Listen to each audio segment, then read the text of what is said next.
అర్ధ శతాబ్దం గడిచిపోయింది. మరోసారి మనిషి చంద్రుడి వైపు ప్రయాణించబోతున్నాడు. అయితే ఈసారి జెండా నాటడానికి కాదు, భూమి నుంచి మనిషి ఎంత దూరం వెళ్లగలడో పరీక్షించడానికి నాసా రెడీ అవుతోంది. ఫిబ్రవరి 6న నాసా తన అత్యంత శక్తివంతమైన రాకెట్ ను ప్రయోగించేందుకు సిద్ధమవుతోంది. ఆ రాకెట్ లో 4 వ్యోమగాములుంటారు. వారు చంద్రుడిపై దిగరు, కానీ చంద్రుడి చుట్టూ తిరిగి భూమికి తిరిగి వస్తారు. మొత్తం ప్రయాణం దాదాపు 11 లక్షల కిలోమీటర్లు. ఇది చరిత్రను మళ్లీ కదిలించే ప్రయోగం. ఆర్టెమిస్ 2 మిషన్ అనేది కేవలం మరో స్పేస్ ఫ్లైట్ కాదు. ఇది అపోలో మనిషిని మళ్లీ చంద్రుడికి తీసుకెళ్లే మార్గంలో అత్యంత కీలక అడుగు. 50 ఏళ్ల తర్వాత తొలిసారి భూమి కక్షను దాటి మనుషులు చంద్రుడి వైపు ప్రయాణించబోతున్నారు. ఈ ప్రయాణం విజయవంతమైతే వచ్చే దశలో చంద్రుడి దక్షిణ ధ్రువంపై ల్యాండింగ్ సాధ్యమవుతుంది. అంతకన్నా పెద్ద లక్ష్యం కూడా ఉంది. మార్స్ వైపు మనిషి ప్రయాణానికి ఇదే తొలి నిజమైన రిహార్సల్. ఇంతకీ ఈ మిషన్ ఎందుకంత కీలకం? ఈ రాకెట్ ఎంత శక్తివంతం? ఈ ప్రయాణంలో వ్యోమగాములు ఏం పరీక్షించబోతున్నారు? అపోలో తర్వాత అంతరిక్ష అన్వేషణ ఎలా మారిపోయింది?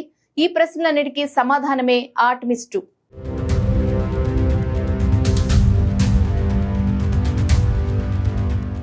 ఆర్టెమిస్ 2 మిషన్ కు స్పేస్ లాంచ్ సిస్టమ్ రాకెట్ ప్రాణం పోయనుంది.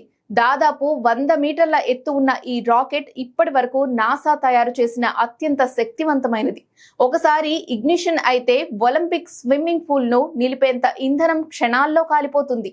సెకనుకు సుమారు 11 కిలోమీటర్ల వేగంతో ఈ రాకెట్ భూమిని వదిలి చంద్రుడి వైపు దూసుకెళ్తుంది.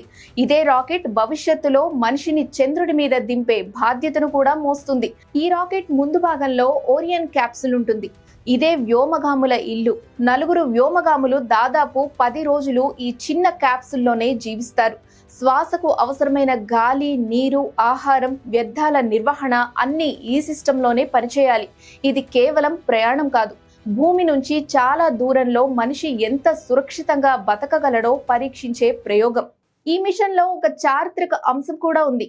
క్రిస్టినా కోచ్ చంద్రుడి వైపు వెళ్లే తొలి మహిళగా రికార్డ్ సృష్టించనున్నారు. విక్టర్ గ్లోవర్ భూమి కక్షను దాటి వెళ్లే తొలి ఆఫ్రికన్ అమెరికన్ వ్యోమగామిగా నిలవబోతున్నారు. అపోలో కాలంలో కనిపించని వైవిధ్యం ఈ తరం స్పేస్ మిషన్లలో స్పష్టంగా కనిపిస్తోంది. ఆర్టెమిస్ 2లో మరో ముఖ్యమైన అంశం ఏంటంటే ఇది పూర్తిగా టెస్ట్ మిషన్. వ్యోమగాములు భూమి చుట్టూ 2 సార్లు తిరిగి ఆపై చంద్రుడి వైపు ప్రయాణిస్తారు. చంద్రుడి వెనక భాగం గుండా ప్రయాణించి ఒక భారీ ఫిగర్ ఆఫ్ 8 మార్గంలో భూమి వైపు తిరుగుతారు. ఈ సమయంలో communication systems, navigation, manual control, emergency ప్రొసీజర్లను పరీక్షిస్తారు. ముఖ్యంగా సౌర తుఫాన్ల నుంచి రక్షణ కోసం రూపొందించిన రేడియేషన్ షెల్టర్ను కూడా ప్రాక్టికల్ గా ఉపయోగించి చూస్తారు. ఇది చాలా అవసరం కూడా, ఎందుకంటే అపోలో తర్వాత అంతరిక్ష అన్వేషణ పూర్తిగా మారిపోయింది. అప్పట్లో చంద్రుడి పైకి వెళ్లడం ఒక రాజకీయ పోటీ. ఇప్పుడు ఇది దీర్ఘకాల లక్ష్యం. చంద్రుడి దక్షిణ ధ్రువం దగ్గర మంచు రూపంలో నీరు ఉన్నట్టు శాస్త్రవేత్తలు గుర్తించారు. అదే నీరు రేపటి మూన్ బేస్ కు ప్రాణం. ఆ నీటితో ఆక్సిజన్ తయారు చేయవచ్చు, ఇంధనం తయారు చేయవచ్చు. అందుకే ఆర్టెమిస్ 2ను ఏదో సాధారణ మిషన్ గా చూడకూడదు. ఇది ఆ తర్వాత జరగనున్న ఆర్టెమిస్ 3 మిషన్ సక్సెస్ కు వేయబోయే కీలక అడుగు.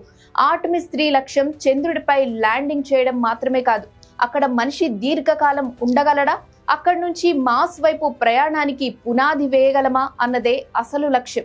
ఆ దిశలో చూస్తే ఆర్టెమిస్ 2 ఒక సాధారణ స్పేస్ ఫ్లైట్ కాదని అర్థం చేసుకోవచ్చు. అది త్వరలో జరగనున్న మూన్ ల్యాండింగ్ కు ముందు జరిగే పూర్తి స్థాయి రిహార్సల్.